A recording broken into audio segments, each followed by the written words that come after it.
Sir ചിലത് പ്രത്യേകിച്ച് ഞങ്ങൾ പറഞ്ഞില്ലെങ്കിലും ജനം പറഞ്ഞോളും എന്നുള്ളത് ഞാൻ ഇവിടെ ചൂണ്ടിക്കാട്ടാൻ ആഗ്രഹിക്കുകയാണ്. നിർമ്മാണ മേഖലയിൽ നൂതന സാങ്കേതിക വിദ്യ വ്യാപകമാക്കി. ഇപ്പോൾ ഒരു കളർഫുൾ അല്ലാത്തതുകൊണ്ട് ചുരുക്കി പറയാം. നിലവിലുള്ള റോഡിലെ അസംസ്കൃത വസ്തുക്കൾ ഉപയോഗപ്പെടുത്തുന്ന ഫുൾ ഡെപ്ത് റെക്ലമേഷൻ മെത്തേഡ് സംസ്ഥാന വ്യാപകമാക്കി. ജിയോ സെൽ, ജിയോ ഗ്രിഡ്, കയർ ഭൂവസ്ത്രം ഉപയോഗിക്കൽ തുടങ്ങിയവ റോഡ് നിർമ്മാണത്തിന് ഉപയോഗിക്കുന്നു. White topping, soil stabilisation technology, PQC തുടങ്ങിയവ ഉപയോഗപ്പെടുത്തി. ഇങ്ങനെ പുതിയ സാങ്കേതിക വിദ്യയെ പരമാവധി ഉപയോഗപ്പെടുത്തിയാണ് പൊതുമരാമത്ത് വകുപ്പ് മുന്നോട്ട് പോകുന്നത്. സ്റ്റോൺ മാട്രിക്സ്, അസ്ഫാൽറ്റ് എന്ന സാങ്കേതിക വിദ്യയും കേരളത്തിലെ നിർമ്മാണ രീതികളിൽ നടപ്പിലാക്കി വരും. പാലങ്ങളിൽ എക്സ്ട്രാഡോസ് കേബിൾ സ്റ്റേ പാലം, സെൻട്രൽ സ്പാൻ കേബിൾ സ്റ്റേ പാലം, സെഗ്മെന്റൽ ബോക്സ് ഗർഡർ നിർമ്മാണം, network tied, arch and steel composite bridge, ultra high performance fibre reinforced concrete തുടങ്ങിയ സാങ്കേതിക വിദ്യകൾ ഉപയോഗപ്പെടുത്തുന്നു. സാർ, ഇങ്ങനെ പുതിയ സാങ്കേതിക വിദ്യയെ പരമാവധി ഉപയോഗപ്പെടുത്തിക്കൊണ്ടാണ് വകുപ്പ് പോകുന്നത്. PWD4U ആപ്പ് വകുപ്പുമായി ബന്ധപ്പെട്ട പരാതികളും നിർദ്ദേശങ്ങളും ജനങ്ങൾക്ക് വിരൽത്തുമ്പിൽ നൽകുന്ന നിലയിൽ സോഷ്യൽ മീഡിയ ഉൾപ്പെടെ ഉപയോഗപ്പെടുത്തി മുന്നോട്ട് പോകുന്ന നല്ല നിലയിലാണ് പോയിക്കൊണ്ടിരിക്കുന്നത്. പരാതികളുടെ എണ്ണം പൊതുവേ കുറയുന്നുണ്ടെങ്കിലും ജനങ്ങൾ അതിനെ വളരെ പോസിറ്റീവായിട്ടാണ് സ്വീകരിച്ചിട്ടുള്ളത്. അതിൻ്റെ വളരെ ഡീറ്റെയിൽഡുള്ള കാര്യം ഞാൻ ടേബിൾ ചെയ്തു. സർ, ദീർഘകാലമായി നമ്മളൊക്കെ ചർച്ച ചെയ്ത് പരിഹാരം കാണണമെന്ന് ആഗ്രഹിച്ച ഈ കെട്ടിട നിർമ്മാണത്തിലെ 2 ടെൻഡർ, പുതിയ കെട്ടിടമുണ്ടാക്കി അത് സിവിൽ ടെൻഡർ ആണെങ്കിൽ പിന്നെ ഇലക്ട്രിക്കൽ ടെൻഡർ വേറെ. അപ്പോൾ ഉണ്ടാക്കിയ സിവിൽ ടെൻഡർ എടുത്തൊരു വേറൊരാൾ, ഇലക്ട്രിക്കൽ ടെൻഡർ എടുത്ത് വേറൊരു ആളാണെങ്കിൽ നിർമ്മിച്ച കെട്ടിടം പിന്നീട് കുത്തിപ്പൊളിക്കുന്ന പ്രശ്നം പരിഹാരം കാണാൻ കോമ്പോസിറ്റ് ടെൻഡർ എന്ന ദീർഘകാലത്തെ സ്വപ്നം യാഥാർത്ഥ്യമായ കാലമാണ് എന്നുള്ളതും വളരെ സന്തോഷത്തോടു കൂടി പറയാൻ ഞാൻ ആഗ്രഹിക്കുക. സാർ, ഇവിടെ ഭരണകക്ഷിയുടെയും പ്രതിപക്ഷത്തിൻ്റെയും MLA മാർ തന്നെ ചൂണ്ടിക്കാട്ടിയ മണ്ഡലത്തിലെ പ്രവൃത്തി പരിശോധിക്കാനുള്ളൊരു സംവിധാനം വേണമെന്നുള്ള നിലയിൽ 140 നിയോജക മണ്ഡലങ്ങളിലും ഒരു നോഡൽ ഓഫീസറെ നിശ്ചയിച്ച് എല്ലാ മാസവും ഒരു യോഗമെന്നുള്ള നിലയിൽ CMT കോൺസ്റ്റിറ്റ്യുവൻസി മോണിറ്ററിംഗ് ടീം അതിൻ്റെ പ്രവർത്തനം നടക്കുന്നു. അത് വെറുതെ ഒരു യോഗമായിട്ട് ചേരുകയല്ല. ഓരോ യോഗം കഴിഞ്ഞാലും അതൊരു സോഫ്റ്റ്വെയറിൽ അതിൻ്റെ ഡെവലപ്മെൻറ്റ്, അതിൻ്റെ ഓരോ സ്റ്റാറ്റസ് അപ്ഡേറ്റ് ചെയ്യുന്നുണ്ട്. അത് അപ്ഡേഷൻ്റെ ഭാഗമായി പിന്നീട് എവിടെയാണ് എങ്ങനെയാണ് ഇടപെടേണ്ടതെന്ന് 7 ജില്ലകൾക്ക് ഒരു ഉദ്യോഗസ്ഥൻ എന്നുള്ള നിലയിൽ വേർതിരിച്ച് അത് പരിശോധിച്ച് മുന്നോട്ട് പോകുന്നുണ്ട്. സർ, 13 ജില്ലകളിലൂടെ കടന്നു പോകുന്ന മലയോര ഹൈവേ കേരളത്തിൻ്റെ കാർഷിക ടൂറിസം മേഖലയുടെ ഉണർവിന് വലിയ കാരണമായി മാറുന്നതാണ്. 1200ഓളം കിലോമീറ്റർ വരുന്ന മലയോര ഹൈവേ നല്ല നിലയിൽ അതിൻ്റെ പ്രവൃത്തി മുന്നോട്ട് പോകുന്നു. പല റീച്ചുകളും പ്രവൃത്തി പൂർത്തീകരിച്ചു പോകുന്ന സ്ഥിതിയാണുള്ളത്. സാർ, പ്രതിപക്ഷ MLA മാരിവിടെ ഇല്ലാതായിപ്പോയതൊരു പ്രയാസമായി. കാരണം അവരിപ്പോൾ ഒരു വലിയ നിലയിലേക്ക് ഒരു മലയോര ജാഥ നടത്തിയിരുന്നു. അപ്പോൾ മലയോര ഹൈവേയുടെ ഒരു സൗകര്യം അവർക്ക് നേരിട്ട് അനുഭവിക്കാൻ വേണ്ടി സാധിച്ചു എന്നുള്ളതാണ് അതിൻ്റെ പ്രത്യേകത. അവരുണ്ടെങ്കിൽ അതിനെക്കുറിച്ച് കുറച്ചുകൂടി പറയാമായിരുന്നു. സാർ, പിന്നെ തീരദേശ ഹൈവേ. സാർ, തീരദേശ ഹൈവേ 9 ജില്ലകളിലൂടെ കടന്നു പോകുന്നതാണ്. 9 ജില്ലകളിലൂടെ കടന്നു പോകുന്ന തീരദേശ ഹൈവേ അത് കേരളത്തിൻ്റെ ടൂറിസം മേഖലയ്ക്കും വലിയ കുതിപ്പാണ്. സാർ, ഒരു 50 കിലോമീറ്റർ ഇടവിട്ട് ഡെസ്റ്റിനേഷനാണ്. ആ തീരദേശ ഹൈവേയുടെ പ്രവൃത്തി നല്ല നിലയിൽ നടന്ന് പോകുന്നുണ്ട്. അപ്പോൾ തീരദേശ ഹൈവേ നടത്താൻ അനുവദിക്കില്ല എന്ന് പ്രതിപക്ഷ നേതാവ് പ്രഖ്യാപിച്ചിരുന്നു. പ്രത്യേകിച്ച് അനുവദിക്കണമെന്നില്ല. ഒരു റീച്ചിൻ്റെ ഉദ്ഘാടനം കഴിഞ്ഞു. സാർ, താന്നൂർ അത് സഭയെ അറിയിക്കാൻ ആഗ്രഹിക്കുകയാണ്. സാർ, മുനമ്പം അഴീക്കൽ പാലം ദീർഘകാലത്തെ ആഗ്രഹമാണ്. സാർ, ബഹുമാനപ്പെട്ട MLA ഇവിടെ ചൂണ്ടിക്കാട്ടിയിട്ടുണ്ട്. അതും ഇതിൻ്റെ ഭാഗമായി അതിൻ്റെ പ്രവൃത്തി 50% പൂർത്തീകരിച്ചു പോകുന്നുണ്ട്. സാർ, BMNBC ഇന്ന് നമ്മുടെ രാജ്യത്തെ റോഡ് നിർമ്മാണ രീതിയിൽ ഏറ്റവും ഉയർന്ന ഗുണനിലവാരം ഉറപ്പുവരുത്താവുന്ന നിർമ്മാണ രീതിയാണ്. BMNBC ആയാലും ഒരു 8-10 കൊല്ലത്തേക്ക് വേറെ കുഴപ്പമൊന്നും ഉണ്ടായില്ല. സാർ, BMNBC ഗവൺമെൻറ് വരുമ്പോൾ ഞങ്ങൾ 15,000 കിലോമീറ്റർ 50% റോഡ് BMNBC ആക്കണമെന്നാണ് നിശ്ചയിച്ചത്. അതിന് പ്രത്യേക പദ്ധതി ആവിഷ്കരിച്ചു. 5 വർഷം കൊണ്ട് 15,000 കിലോമീറ്റർ 50% റോഡിന് BMNBC എന്നുള്ളത് 3.25 വർഷം കൊണ്ട് പൂർത്തീകരിക്കാനായി എന്നുള്ള സന്തോഷവരെ സഭയെ അറിയിക്കുകയാണ്. ഇപ്പോൾ 60%. സാർ, പാലങ്ങൾ 5 വർഷം കൊണ്ട് 100 പാലങ്ങൾ എന്നുള്ളത് 3 വർഷം 2 മാസം കൊണ്ട് പാലങ്ങളുടെ കാര്യത്തിൽ സെഞ്ചുറി അടിക്കാൻ സാധിച്ചു. ഇപ്പോൾ 135 പാലങ്ങളായി എന്നുള്ളതും സഭയെ അറിയിക്കുകയാണ്. റെയിൽവേ ഓവർബ്രിഡ്ജുകൾ സാർ, ലെവൽ ക്രോസ് ഇല്ലാത്ത കേരളം പദ്ധതി, അതിന്റെ ഭാഗമായി 8 റെയിൽവേ മേൽപ്പാലങ്ങൾ പൂർത്തിയായി കഴിഞ്ഞു. 120 കോടിയിലധികം രൂപയാണ് ഈ പാലങ്ങൾക്ക് വേണ്ടി ചെലവഴിച്ചത്. 13 റെയിൽവേ മേൽപ്പാലങ്ങളുടെ പ്രവൃത്തി നടന്നു വരികയാണ്. കിഫ്ബി പദ്ധതി വഴി നടപ്പിലാക്കുന്ന 7 പാലങ്ങളുടെ പ്രവൃത്തി പൂർത്തീകരണ ഘട്ടത്തിലാണ്. റെയിൽവേ പോർഷന്റെ പ്രവൃത്തി സമയബന്ധിതമായി നടപ്പിലാക്കിയാൽ നമുക്ക് വേഗത്തിൽ തന്നെ തുറന്നു കൊടുക്കാൻ സാധിക്കും. കേന്ദ്ര സർക്കാരുമായി ബന്ധപ്പെട്ടിട്ടുണ്ട് സാർ. 72 റെയിൽവേ മേൽപ്പാലങ്ങൾ കിഫ്ബി പദ്ധതിയിൽ ഉൾപ്പെടുത്തി RBDCK വഴി നിർമ്മാണം നടത്തി വരികയാണ്. ഇതിൽ 6 റെയിൽവേ ഓവർബ്രിഡ്ജുകളുടെ കൂടി ടെൻഡർ നടപടികളാണ് പുരോഗമിക്കുന്നത്. ഇതും സമയബന്ധിതമായി കാര്യങ്ങൾ ചെയ്തു പോകാനുള്ള എല്ലാ ശ്രമവും സർക്കാരിന്റെ ഭാഗത്തുനിന്നുണ്ടാവും sir. People's rest house online booking ആയി നമ്മൾ സഭയിൽ നിരവധി തവണ പറഞ്ഞതാണ്. അത് 2021 നവംബർ 1-നാണ് ഓൺലൈൻ ബുക്കിംഗ് ആരംഭിച്ചത്. നല്ല നിലയിൽ അത് മുന്നോട്ട് പോകുന്നുണ്ട്. അതിൻ്റെ ഭാഗമായി ഇപ്പോൾ 22,79,56,160 രൂപയുടെ അധിക വരുമാനം ലഭിച്ചിട്ടുണ്ട്. 3,75,979 പേർ ഓൺലൈൻ ബുക്കിങ്ങുകളിലൂടെ റൂം ബുക്ക് ചെയ്തു. ഇതിൽ വലിയൊരു ശതമാനവും സഞ്ചാരികളാണ് എന്നുള്ളത് അറിയിക്കാൻ ഞാൻ ആഗ്രഹിക്കുന്നു സാർ. സുതാര്യത ഉറപ്പുവരുത്താൻ വേണ്ടിയാണ് DLP റണ്ണിംഗ് കോൺട്രാക്ട് ഇവയിൽ പച്ച ബോർഡും നീല ബോർഡും വെച്ചത്. ഒരു പുതിയ റോഡ് നിർമ്മിച്ചു കഴിഞ്ഞാൽ നിശ്ചിത കാലാവധി, ഒരു 3 കൊല്ലം പരിപാലന കാലാവധിയാണ്. റോഡിന് ഒരു കുഴപ്പമുണ്ടാവരുത്. എന്നാൽ പ്രശ്നങ്ങളുണ്ടെങ്കിൽ അത് ജനങ്ങൾക്ക് ചൂണ്ടിക്കാട്ടാൻ, ജനങ്ങളെ ഇത് ബോധ്യപ്പെടുത്താൻ ഒരു പ്രചരണം നടത്തുകയും അതിൻ്റെ ഭാഗമായി ഇപ്പോൾ DLP റോഡുകളുടെ 2 അറ്റത്തും പച്ച ബോർഡിൽ DLP പീരീഡ് എത്രയാണ്, കരാറുകാരൻ്റെ പേരും ഫോൺ നമ്പറും ഉദ്യോഗസ്ഥൻ്റെ ഫോൺ നമ്പറും ഒരു ടോൾ ഫ്രീ നമ്പറും വെച്ചിട്ടുണ്ട് സാർ. DLP പീരീഡ് കഴിഞ്ഞ റോഡുകൾ അതാത് സമയത്ത് നമ്മൾ പാച്ച് വർക്കും മറ്റും ചെയ്യുന്നതിന് പകരം നേരത്തെ തന്നെ 1 വർഷത്തേക്കുള്ള കോൺട്രാക്ട് സംവിധാനം കൊണ്ടുവന്നു സാർ. അതിൻ്റെ ഭാഗമായി റണ്ണിംഗ് കോൺട്രാക്ട് എന്ന സംവിധാനം നമ്മുടെ രാജ്യത്ത് ആദ്യമായി നടപ്പിലാക്കാനായി. പൊതുമരാമത്ത് വകുപ്പിൻ്റെ 30,000 കിലോമീറ്ററോളം റോഡുകളിൽ 19,500 കിലോമീറ്റർ റോഡും റണ്ണിംഗ് കോൺട്രാക്ട് റോഡുകളാണ്. നീല ബോർഡുകളിലും ഇതുപോലെ ജനങ്ങൾ കാഴ്ചക്കാരല്ല കാവൽക്കാരാണെന്നുള്ള നിലയിൽ കരാറുകാരൻ്റെ പേരും ഫോൺ നമ്പറും ഉദ്യോഗസ്ഥൻ്റെ ഫോൺ നമ്പറും വെച്ചിട്ടുണ്ട്. അപ്പോൾ നിർമ്മാണം നടക്കുന്ന ഘട്ടത്തിലും ശ്രദ്ധിക്കാനും ഉത്തരവാദിത്തത്തോടു കൂടി പരിപാലനം നടത്താനും ഇത് ഏറെ സഹായകരമാകുന്ന സ്ഥിതിയാണ് പൊതുവേ സാറുള്ളത്. സർ, മലയോര ഹൈവേയും തീരദേശ ഹൈവേയും പോലെ തന്നെയാണ് ദേശീയപാത വികസനം സാർ. ബഹുമാനപ്പെട്ട പ്രതിപക്ഷ നേതാവ് കൂടി ഇവിടെ ഉണ്ടാകണം എന്ന് ഞാൻ ആഗ്രഹിച്ചിരുന്നു സാർ. അദ്ദേഹം 2 ദിവസം മുമ്പ് ഒരു പ്രസംഗം നടത്തി. എറണാകുളത്ത് വെച്ചാണ് നടത്തിയത്. അവിടെ ദേശീയപാതയുടെ അണ്ടർപാസ് അതുപോലെ തന്നെ മറ്റ് കാര്യങ്ങളുമായി ബന്ധപ്പെട്ടൊരു സമരമാണ് സാർ. ഇവിടെ ഇന്നത്തെ സബ്മിഷനിൽ ബഹുമാനപ്പെട്ട അമ്പലപ്പുഴ അംഗം ശ്രീ H. സലാം ഇതുമായി ബന്ധപ്പെട്ടൊരു കാര്യം കൊണ്ടുവന്നിരുന്നു. ഏതാനും ദിവസങ്ങൾക്ക് മുമ്പ് പ്രതിപക്ഷ നേതാവ് ഒരു സബ്മിഷൻ കൊണ്ടുവന്നിരുന്നു. അതിലൊക്കെ വളരെ അനുഭവപൂർണ്ണമായ നിലപാടാണ് സർക്കാരിനുള്ളത്. പരിഹരിക്കാനുള്ള ശ്രമമാണ് ഓവർപാസും അണ്ടർപാസും എല്ലാ കാര്യത്തിലും സർക്കാർ ശ്രമിക്കുന്നത്. ദേശീയപാത അതോറിറ്റിയുമായി ചേർന്ന് ചെയ്യുന്നു. എല്ലാ 2 ആഴ്ചയിൽ നടക്കുന്ന യോഗത്തിൽ MLA-മാരുൾപ്പെടെ ശ്രദ്ധയിൽപ്പെടുത്തുന്ന കാര്യങ്ങൾ കത്ത് അജണ്ടയിൽ വെച്ച് ചർച്ച ചെയ്യുന്നു. ബഹുമാനപ്പെട്ട മുഖ്യമന്ത്രി ഇടപെടുന്നു. ഇങ്ങനെയൊക്കെ ഇടപെടുന്നുണ്ട് സാർ. അതിലൊന്നും ഒരു വ്യത്യസ്ത നിലപാട് സ്വീകരിച്ചിട്ടില്ല. പ്രതിപക്ഷ നേതാവ് പറഞ്ഞ കാര്യത്തിലും അത്തരം നിലപാടാണ് സ്വീകരിച്ചിട്ടുള്ളത്. എന്നാൽ അദ്ദേഹം മിനിഞ്ഞാന്ന് എറണാകുളത്ത് നടന്ന സമ്മേളനത്തിൽ സർക്കാർ ഇത് 2025 ഡിസംബർ ആകുമ്പോൾ പൂർത്തീകരിക്കാനുള്ള വ്യഗ്രതയിലാണ്, നിയമസഭാ തെരഞ്ഞെടുപ്പ് കണ്ടുള്ള ചില ശ്രമങ്ങളാണ്, ഞങ്ങളെക്കൊണ്ട് ഇതിൻ്റെ പ്രവൃത്തി തടയാൻ നിർബന്ധിതരാക്കരുത് എന്ന ഒരു വാചകം അവിടെ പറഞ്ഞതായി ശ്രദ്ധിച്ചു. പ്രതിപക്ഷ നേതാവിനോട് ഇവിടുന്ന് പറഞ്ഞാൽ ഇവിടെ ഇല്ലെങ്കിലും ഭാവിയിൽ കേൾക്കുമെന്നുള്ള ഉറപ്പുള്ളത് കൊണ്ട് പറയുന്നു, രാഷ്ട്രീയ ആത്മഹത്യക്ക് തയ്യാറാകരുത് എന്ന് വളരെ വിനയത്തോടു കൂടി പറയാൻ ആഗ്രഹിക്കുന്നു. കേരളത്തിലെ ലോകത്തെവിടെയുമുള്ള മലയാളിയുടെ സ്വപ്ന പദ്ധതി മുടക്കാൻ ഞങ്ങൾ രംഗത്തിറങ്ങുമെന്നൊക്കെ ഒരു പ്രതിപക്ഷ നേതാവ് പറയുന്ന രീതി അത് യോജിക്കുന്നതല്ല എന്നുള്ളത് സഭയെ അറിയിക്കാൻ ആഗ്രഹിക്കുകയാണ്.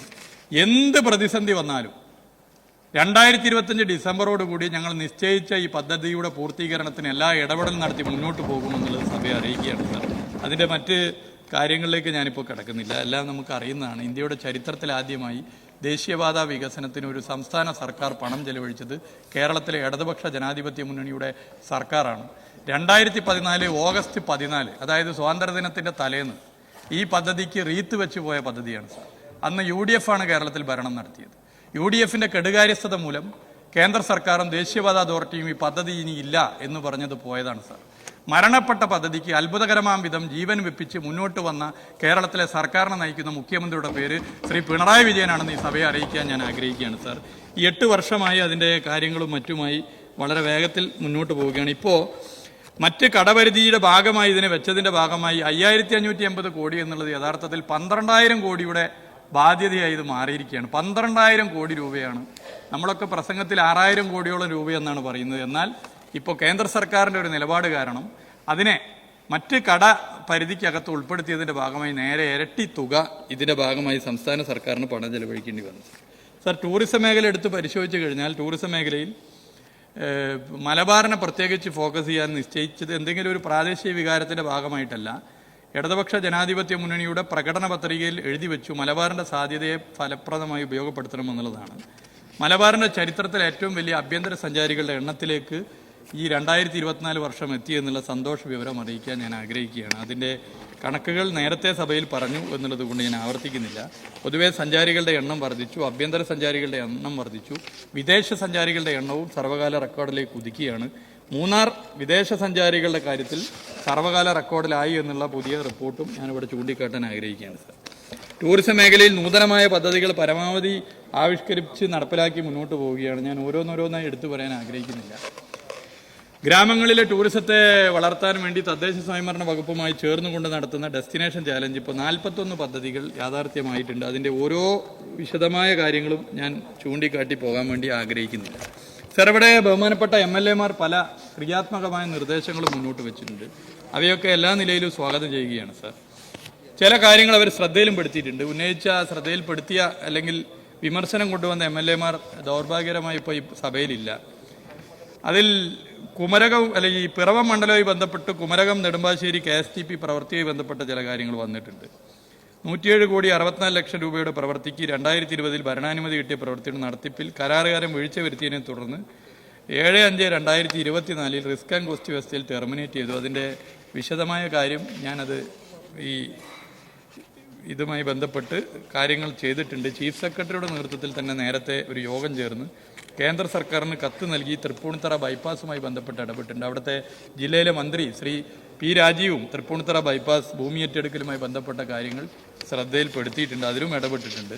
ഉന്നയിച്ച പിറവം അംഗം ഇപ്പോൾ സഭയിലില്ലാത്തതുകൊണ്ട് ഞാൻ വളരെ വിശദമായി അത് പറയാൻ ആഗ്രഹിക്കുന്നില്ല. പാലാ ബൈപ്പാസ് ഒരു തെറ്റിദ്ധാരണാജനകമായ ഒരു പ്രസ്താവനയാണ് ഇവിടെ ബഹുമാനിയായ അംഗം ഉന്നയിച്ചിട്ടുള്ളത്. 2020 ഭരണാനുമതി കിട്ടിയ പാലാ ബൈപ്പാസിൻ്റെ 90% പ്രവൃത്തിയും പൂർത്തീകരിച്ചിട്ടുണ്ട്. ഭൂമി ഏറ്റെടുക്കലുമായി ബന്ധപ്പെട്ട് കോടതി വ്യവഹാരമുള്ളതിനാലാണ് ബാലൻസ് പ്രവൃത്തി പൂർത്തീകരിക്കാൻ കഴിയാത്തത്. കോടതി വിധിക്ക് അനുസൃതമായ പ്രവൃത്തി അടിയന്തരമായി പൂർത്തീകരിക്കുന്നതാണ്. പാലയുമായി ബന്ധപ്പെട്ട് ഇതിൻ്റെ ഭാഗമായി ഏതോ ഒരു ഫോൺ കോൾ വന്നു, അതിൻ്റെ ഭാഗമായി മറ്റു കാര്യങ്ങൾ ഇടപെടുന്നില്ല എന്ന് പറഞ്ഞതിൽ ഒരു ശരിയില്ല. ഈ വിഷയത്തിൽ പ്രത്യേകിച്ചൊരു കോടതിയുടെ ഭാഗമായ ചില പരാമർശങ്ങൾ വന്നതാണ് ഇതിൻ്റെ പ്രശ്നം. പാലാ നിയോജക മണ്ഡലത്തിലെ ടൂറിസവുമായി ബന്ധപ്പെട്ട് സർക്കാർ ഇടപെട്ടിട്ടുണ്ട്. ആ നിലയിൽ തന്നെ ഇടപെട്ട് മുന്നോട്ട് പോകുന്നുണ്ട്. സർ, ഇതിൽ വളരെ ബോധപൂർവ്വം സർ ഒരു വിവേചനം ഭരണകക്ഷി പ്രതിപക്ഷ MLA മാരുടെ കാര്യത്തിൽ പൊതുമരാമത്ത് വകുപ്പ് എടുക്കുന്നുണ്ട് എന്ന് പറഞ്ഞത് വളരെ ബോധപൂർവ്വമാണ്. സർ, അത് കനകോല് സിദ്ധാന്തമാണ്.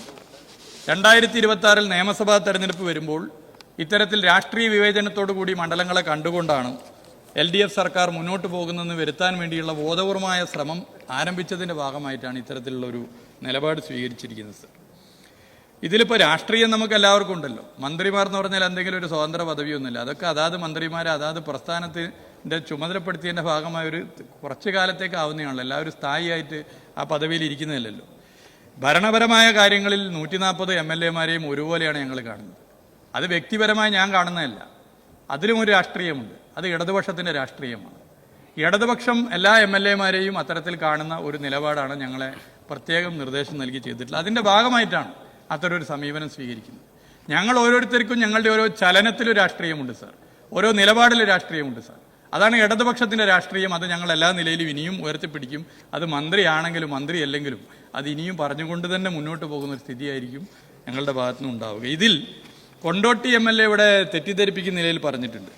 അദ്ദേഹം 17 കോടി എന്നാണ് പറഞ്ഞത്. അത് പറഞ്ഞപ്പോൾ തന്നെ 2 ബെഞ്ചിലുള്ള പല MLA മാരും അതിലും കുറവ് കിട്ടിയവരൊക്കെ തന്നെ ഒരു പ്രയാസം പറയുന്ന സ്ഥിതി. എന്നാൽ 17 കോടിയല്ല, 21,44,00,000 രൂപയുടെ പ്രവൃത്തി കൊണ്ടോട്ടി മണ്ഡലത്തിൽ നടന്നിട്ടുണ്ട്. പൊതുമരാമത്ത് വകുപ്പിന് കീഴിലുള്ള 211 കിലോമീറ്റർ റോഡിൽ 120 കിലോമീറ്റർ BMMBC നിലവാരത്തിലായി കൊണ്ടോട്ടി മണ്ഡലത്തിൽ. ഇതിൽ 36 കിലോമീറ്റർ റോഡ് നിലവിൽ DLP പീരീഡിൽ കരാറുകാർ തന്നെ പരിപാലിക്കുകയാണ്. റണ്ണിംഗ് കോൺട്രാക്ട് വഴി 147 കിലോമീറ്റർ റോഡുകൾ പരിപാലിച്ചു വരുന്നു. റണ്ണിംഗ് കോൺട്രാക്ട് നടപ്പിലായതോടെ സമയബന്ധിതമായ റോഡുകൾ മെയിൻ്റനൻസ് പ്രവർത്തികൾ നടപ്പിലാക്കാൻ കഴിയുന്നു.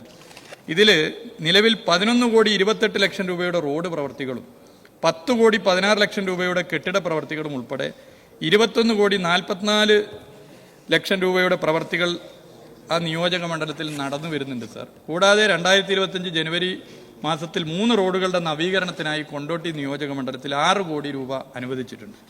റണ്ണിംഗ് കോൺട്രാക്ട് പ്രവൃത്തിക്കായി അനുവദിച്ചിട്ടുള്ള 4 കോടി 95 ലക്ഷം രൂപ ഉൾപ്പെടെ 32 കോടി 39 ലക്ഷം രൂപയുടെ പ്രവർത്തികൾ കൊണ്ടോട്ടി നിയമസഭാ മണ്ഡലത്തിൽ നടന്നു വരുന്ന സാഹചര്യത്തിലാണ് ഒരു തുകയും അനുവദിച്ചില്ല എന്ന് പറഞ്ഞത്. ഇത് രേഖയിൽ വരണമെന്നുള്ളത് കൊണ്ടാണ് ഞാനിത് വിശദീകരിച്ച് പറയാൻ വേണ്ടി ആഗ്രഹിക്കുന്നത്. ഇദ്ദേഹം എന്തുകൊണ്ട് ഇങ്ങനെ പറഞ്ഞു എന്ന് എനിക്കറിയില്ല. റോഡുകളുടെ കാര്യത്തിൽ അങ്ങനെ ഒരു ഫണ്ട് കുറച്ച് പറയേണ്ട ആവശ്യം, പാലങ്ങളുടെ കാര്യത്തിലാണെങ്കിൽ അദ്ദേഹത്തിൻ്റെ പാർട്ടി ആ വകുപ്പ് കൈകാര്യം ചെയ്തപ്പോൾ പാലം ഒന്ന് പൊള്ളിയത് കൊണ്ട് പാലത്തിൻ്റെ ഫണ്ട് ചിലപ്പോൾ കണ്ടില്ലെന്ന് നടിക്കാം. എന്നാൽ റോഡിൻ്റെ കാര്യത്തിൽ എന്തുകൊണ്ട് അദ്ദേഹം അങ്ങനെ പറഞ്ഞു എന്നറിയില്ല. അപ്പോൾ പല നിയോജക മണ്ഡലങ്ങളും എടുത്ത് പരിശോധിച്ച് അതിൽ നല്ല നിലയിൽ ഫണ്ട് കിട്ടിയ ഒരു മണ്ഡലമാണ് കൊണ്ടോട്ടി മണ്ഡലം. അപ്പോൾ ഇതൊരു ഒറ്റപ്പെട്ട ആരോപണമല്ല. മഞ്ചേരി MLA യും ഇതിന് സമാനമായ ആരോപണം ഉന്നയിച്ചു സാർ. ബഹുമാനപ്പെട്ട മഞ്ചേരി അംഗം അവിടെ ഇല്ല, അദ്ദേഹത്തിൻ്റെ ഫേസ്ബുക്ക് പോസ്റ്റാണിത് സാർ. ഈ ഫേസ്ബുക്ക് പോസ്റ്റ് 2 ദിവസം പോകുന്ന ഫേസ്ബുക്ക് പോസ്റ്റാണ് ഇത്. ഈ ഫേസ്ബുക്ക് പോസ്റ്റിൽ മഞ്ചേരി 3rd ബൈപ്പാസ് അതിന് 5 കോടി രൂപ അനുവദിച്ചു എന്ന് പറഞ്ഞ് അദ്ദേഹത്തിൻ്റെ ഫോട്ടോ വെച്ച് ഒരു ഫേസ്ബുക്ക് പോസ്റ്റ് ഇട്ടിട്ടുണ്ട്. ഇവിടെ ആരോ പറഞ്ഞു ഈ ഗവൺമെന്റ് കൊടുക്കുന്ന ഫണ്ട് ഏതെങ്കിലും മന്ത്രിയുടെ വീട്ടിൽ നിന്നല്ല, അത് യഥാർത്ഥത്തിൽ ബാധകമാകേണ്ടത് ഈ പോസ്റ്റിനാണോ എന്ന് എനിക്ക് സംശയമുണ്ട് സർ. 5 കോടി രൂപയാണ് ഇതിന് അനുവദിച്ചിട്ടുള്ളത്. ഇതിൽ 2 ദിവസം മുമ്പ് ഇറങ്ങിയ ഉത്തരവിൽ മഞ്ചേരി 3rd ബൈപ്പാസിന് 5 കോടി രൂപയാണ് അനുവദിച്ചത്. കഴിഞ്ഞ വർഷം നോൺ പ്ലാനിൽ മുള്ളിയാക്കുറിശി പാണടിക്കാട് റോഡിനും 5 കോടി രൂപ അനുവദിച്ചു. ഇതൊക്കെ ഉണ്ടായിട്ടും ഇത്തരത്തിലുള്ളൊരു പ്രസ്താവന ഇറക്കിയതാണ്. അത് ഇരിക്കൂർ MLA യും അതിന് സമാനമായ ഒരു നിലപാടാണ് സ്വീകരിച്ചിട്ടുള്ളത്. ഇരിക്കൂരിന്റെ മണ്ഡലത്തിൽ നടത്തിയ വികസന പ്രവർത്തനം എടുത്ത് പരിശോധിച്ചാലും കാണാൻ വേണ്ടി സാധിക്കും സാർ. പൊതുമരാമത്ത് റോഡ്സ് വിഭാഗത്തിന്റെ കീഴിൽ 19 കോടി 89 ലക്ഷം രൂപയുടെ 5 പ്രവർത്തികൾ നടന്നു. KRFB PMUവിന്റെ കീഴിൽ 78 കോടി 71 ലക്ഷം രൂപയുടെ 2 റോഡ് പ്രവർത്തികൾ. അതിന്റെ വിശദമായ ഓരോന്നും ഞാൻ പറയുന്നില്ല.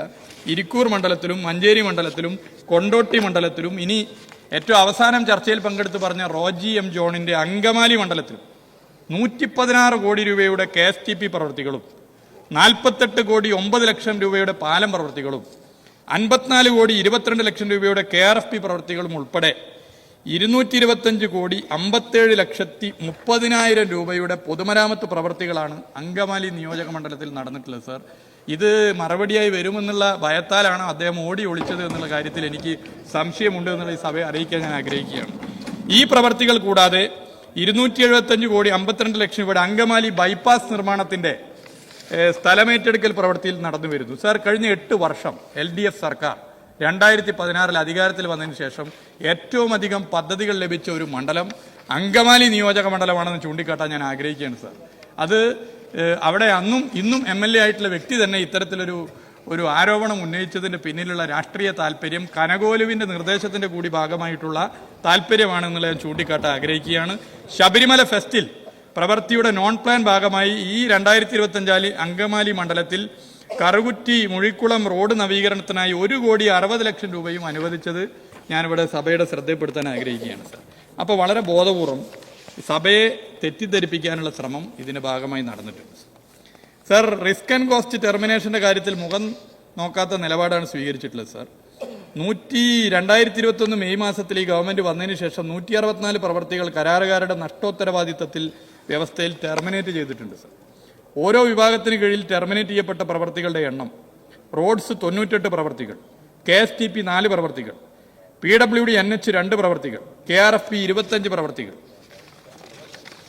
സാർ. കെട്ടിട വിഭാഗം 23 പ്രവർത്തികൾ, പാലങ്ങൾ വിഭാഗം 12 പ്രവർത്തികൾ. ഇത്തരത്തിൽ റിസ്ക് ആൻഡ് കോസ്റ്റ് വ്യവസ്ഥയിൽ ടെർമിനേറ്റ് ചെയ്യപ്പെട്ട 164 പ്രവർത്തികൾ സമയബന്ധിതമായി റീഅറേഞ്ച് ചെയ്യുവാൻ വകുപ്പിന് സാധിച്ചിട്ടുണ്ട് സർ.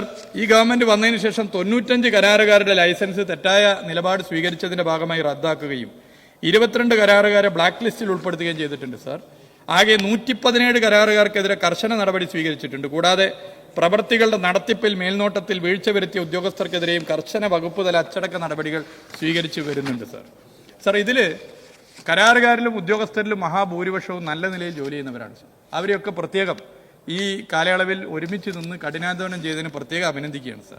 എന്നാൽ ഒരു ചെറു ന്യൂനപക്ഷം മൈക്രോമൈനോറിറ്റി തെറ്റായ പ്രവണതകളുടെ ഭാഗമായി മുന്നോട്ട് പോകുന്നുണ്ട്. അവരോട് സന്ധി ചെയ്യുന്ന ഒരു നിലപാടല്ല LDF സർക്കാരിൻ്റെ നിലപാടെന്നുള്ളത് ജനങ്ങൾക്ക് വളരെ കൃത്യമായി അറിയുന്നതാണ് എന്നുള്ളത് ഞാൻ ചൂണ്ടിക്കാട്ടാൻ ആഗ്രഹിക്കുകയാണ്. ഇവിടെ പഴയ കാര്യം UDF ഭരണകാലത്തെ കാര്യം തന്നെ ഇപ്പോൾ മന്ത്രിമാർ പറഞ്ഞുകൊണ്ടിരിക്കുന്നുവെന്ന് പ്രതിപക്ഷത്തെ 2 അംഗങ്ങൾ ഈ ചർച്ചയിൽ പറഞ്ഞു സാർ. അവരിതിലില്ല എന്നുള്ളതിൽ പ്രയാസമുണ്ട്. അത് തെറ്റാണ്. ഒരു തരത്തിലും അത് പഴയ UDF ഭരണകാലത്തെക്കുറിച്ച് പറയാൻ ഞങ്ങൾ ആഗ്രഹിക്കുന്നില്ല. കാരണം അശ്ലീലം പറയാൻ ആഗ്രഹിക്കാത്തവരാണ് ഞങ്ങൾ എന്നുള്ളത് വളരെ വിനയത്തോടു കൂടി ചൂണ്ടിക്കാട്ടാൻ ആഗ്രഹിക്കുകയാണ്. അവരിവിടെ ഇല്ല എന്നുള്ളത് കൊണ്ട് അതിനെക്കുറിച്ച് കുറച്ചുകൂടി പറയണം എന്നുണ്ടായിരുന്നു. ഞാൻ പറയാൻ ഇപ്പോൾ ഉദ്ദേശിക്കുന്നില്ല. ഇപ്പോൾ പൊതുവേ നമ്മൾ പരിശോധിച്ചു കഴിഞ്ഞാൽ സാധ്യമാകുന്ന എല്ലാ കാര്യങ്ങളും എല്ലാവരെയും യോജിപ്പിച്ചുകൊണ്ടാണ് പരമാവധി പൊതുമരാമത്ത് ടൂറിസം വകുപ്പ് പോയിക്കൊണ്ടിരിക്കുന്നത്. അത് LDFൻ്റെ ഒരു കാഴ്ചപ്പാടിൻ്റെ ഭാഗമായിട്ടാണ് സാർ. രാഷ്ട്രീയ നിലപാടുകൾ എടുക്കേണ്ട ഘട്ടത്തിൽ അത് എടുക്കുകയും എന്നാൽ ഭരണതലത്തിൽ 140 മണ്ഡലങ്ങളെയും ഒരുപോലെ കണ്ടുകൊണ്ടുള്ള നിലപാടാണ് പൊതുവെ സ്വീകരിച്ചു വരുന്നത്. അത് ഇനിയും തുടർന്ന് മുന്നോട്ട് പോകുമെന്നുള്ളത് സഭയെ അറിയിക്കാൻ ഞാൻ ആഗ്രഹിക്കുകയാണ് സാർ. ഇവിടെ ബഹുമാനപ്പെട്ട വാസവ മിനിസ്റ്റർ ഇവിടെ ചൂണ്ടിക്കാട്ടി CPIMൻ്റെ 24ാം പാർട്ടി കോൺഗ്രസിൻ്റെ ഭാഗമായുള്ള സംസ്ഥാന സമ്മേളനം കൊല്ലത്ത് വിജയകരമായി പൂർത്തീകരിച്ചത് എന്തോ ഒരു അപരാധമായി തോന്നുന്ന നിലയിലാണ് ഇവിടെ പലരും ചർച്ചയിൽ പങ്കെടുത്തത്. സാർ, പല രാഷ്ട്രീയ പാർട്ടികളും സമയബന്ധിതമായി സമ്മേളനങ്ങൾ നടത്തുന്നുണ്ട്. ഇടതുപക്ഷ ജനാധിപത്യ മുന്നണിയിലുള്ള പല പാർട്ടികളും അങ്ങനെ നടത്തുന്നവരാണ് സാർ. അത് ഏതൊരു ജനാധിപത്യ പ്രസ്ഥാനത്തിനും മാതൃകയാക്കാവുന്ന കാര്യമാണ് സാർ. അത് മാതൃകയാക്കി പോകേണ്ട കാര്യമാണ്. എന്നാൽ സ്വന്തം രാഷ്ട്രീയ പാർട്ടിക്കകത്ത് പോലും ജനാധിപത്യമില്ലാത്തവരാണ് ജനാധിപത്യത്തെക്കുറിച്ച് സംസാരിക്കുന്നത് സാർ.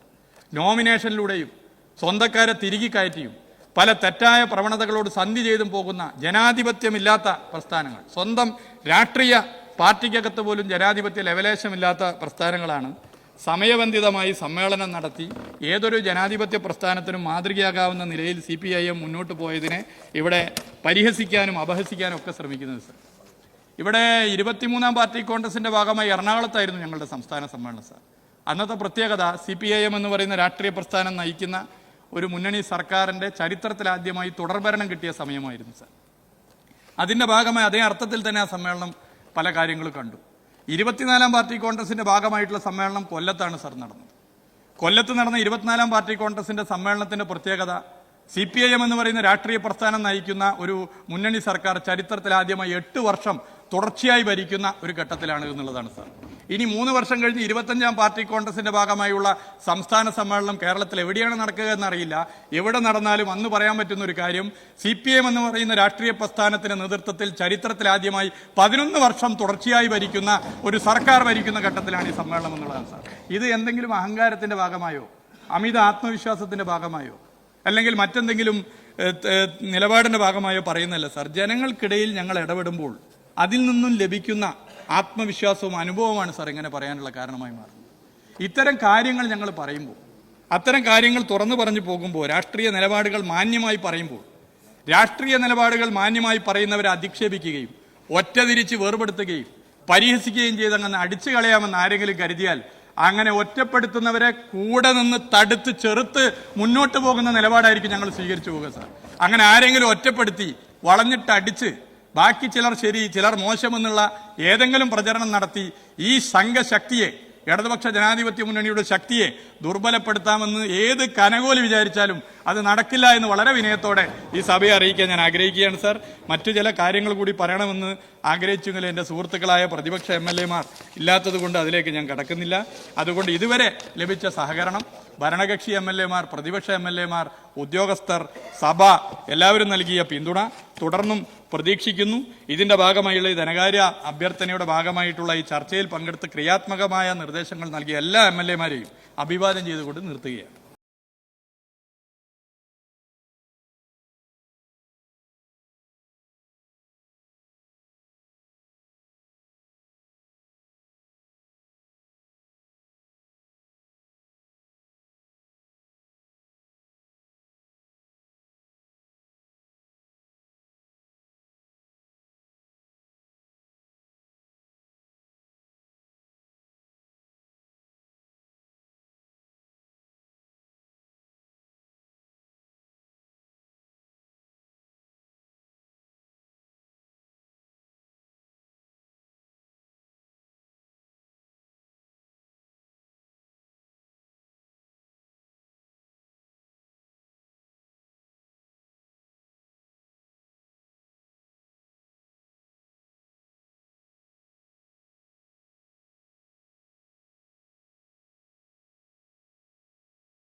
2025-2026 സാമ്പത്തിക വർഷത്തെ ചെലവുകൾ പൂർത്തീകരിക്കുന്നതിനായി അനുവദിക്കുമെന്ന ഉപക്ഷേപത്തെ അനുകൂലിക്കുന്നവർ, പ്രതികൂലിക്കുന്നവർ ഉപക്ഷേപം പാസ്സായിരിക്കുന്നു.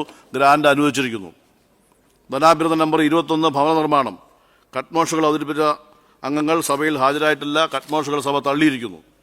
ഇനി ഭവന നിർമ്മാണം എന്ന 21 നമ്പർ ധനാഭ്യർത്ഥനയുടെ പേരിൽ കാര്യവിവര പട്ടികയിൽ സൂചിപ്പിച്ചിട്ടുള്ള ലിസ്റ്റിൽ പ്രസ്തുത ധനാഭ്യർത്ഥനയ്ക്ക് നേരെ 5ാം കോളത്തിൽ കാണിച്ചിട്ടുള്ള തുക 2025-2026 സാമ്പത്തിക വർഷത്തെ ചെലവുകൾ പൂർത്തീകരിക്കുന്നതിനായി അനുവദിക്കണമെന്ന ഉപക്ഷേപത്തെ അനുകൂലിക്കുന്നവർ, പ്രതികൂലിക്കുന്നവർ ഉപക്ഷേപം പാസ്സായിരിക്കുന്നു. ഗ്രാന്റ് അനുവദിച്ചിരിക്കുന്നു. ധനാഭ്യർത്ഥന നമ്പർ 28 പലവക സാമ്പത്തിക സർവീസുകൾ. കട്ട്മോഷകൾ അവതരിപ്പിച്ച അംഗങ്ങൾ സഭയിൽ ഹാജരായിട്ടില്ല. കട്ട്മോഷകൾ സഭ തള്ളിയിരിക്കുന്നു. ഇനി പലവക സാമ്പത്തിക സർവീസുകൾ എന്ന 28ാം നമ്പർ ധനാഭ്യർത്ഥനയുടെ പേരിൽ കാര്യവിവര പട്ടികയിൽ സൂചിപ്പിച്ചിട്ടുള്ള ലിസ്റ്റിൽ പ്രസ്തുത ധനാഭ്യർത്ഥനയ്ക്ക് നേരെ 5ാം കോളത്തിൽ കാണിച്ചിട്ടുള്ള തുക 2025-2026 സാമ്പത്തിക വർഷ ചെലവുകൾ പൂർത്തീകരിക്കുന്നതിനായി അനുവദിക്കുമെന്ന ഉപക്ഷേപത്തെ അനുകൂലിക്കുന്നവർ, പ്രതികൂലിക്കുന്നവർ ഉപക്ഷേപം പാസ്സായിരിക്കുന്നു. ഗ്രാന്റ് അനുവദിച്ചിരിക്കുന്നു. ധനാഭ്യർത്ഥന നമ്പർ 42 വിനോദസഞ്ചാരം. കട്ട്മോഷകൾ അവതരിപ്പിച്ച അംഗങ്ങൾ സഭയിൽ ഹാജരായിട്ടില്ല. കട്ട്മോഷകൾ സഭ തള്ളിയിരിക്കുന്നു. ഇനി വിനോദസഞ്ചാരം എന്ന 42ാം നമ്പർ ധനാഭ്യർത്ഥനയുടെ പേരിൽ കാര്യവിവര പട്ടികയിൽ സൂചിപ്പിച്ചിട്ടുള്ള ലിസ്റ്റിൽ പ്രസ്തുത ധനാഭ്യർത്ഥനയ്ക്ക് നേരെ 5ാം കോളത്തിൽ കാണിച്ചിട്ടുള്ള തുക 2025-26 സാമ്പത്തിക വർഷത്തെ ചെലവുകൾ പൂർത്തീകരിക്കുന്നതിനായി അനുവദിക്കുന്ന ഉപക്ഷേപത്തെ അനുകൂലിക്കുന്നവർ, പ്രതികൂലിക്കുന്നവർ ഉപക്ഷേപം പാസ്സായിരിക്കുന്നു. ഗ്രാന്റ് അനുവദിച്ചിരിക്കുന്നു.